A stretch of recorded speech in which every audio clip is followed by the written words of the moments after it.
আসসালামু আলাইকুম। আমি এখন আছি ইউএস বাংলা মেডিকেল কলেজের লাইব্রেরিতে। আর আমার সাথে আছে এখন শহীদ খান। তো ফটো তুলছে ও।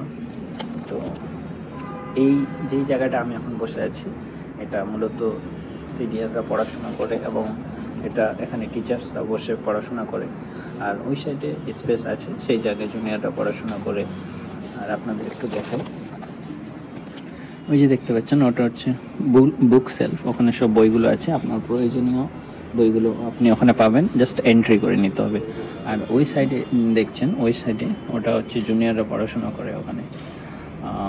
আর এই সাইডটা মূলত টিচার্স কর্নার। টিচার্সরা তো এই সময় থাকে না, তাই যারা ফিফথ ইয়ার ওরা পড়াশোনা করে। আর ওই সাইডে জুনিয়র। এছাড়াও ওখানে কম্পিউটার আছে, কম্পিউটারে যদি কিছু সার্চ করার ইচ্ছা হয় তার ব্যবস্থা আছে। এই হচ্ছে আমাদের লাইব্রেরি।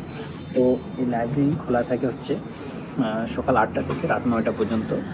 আর নিয়ে আসার জন্য বাস আছে এবং রাতে হস্টেলে পৌঁছে দেওয়ার জন্য বাস আছে। এছাড়াও কেউ যদি চায় যে আমি পড়াশোনা করব পুরো রাত, তারও ব্যবস্থা আছে শুধু ফিফথ ইয়ারের জন্য। সেটা হচ্ছে হসপিটালে একটা 5th ফ্লোরে প্লেস আছে, সেখানে পুরো রাত পড়াশোনা করা যাবে এবং সব কিছুর ব্যবস্থা আছে, এক্সামিনেশন, সব ইনস্ট্রুমেন্ট আছে ফিফথ ইয়ারের জন্য।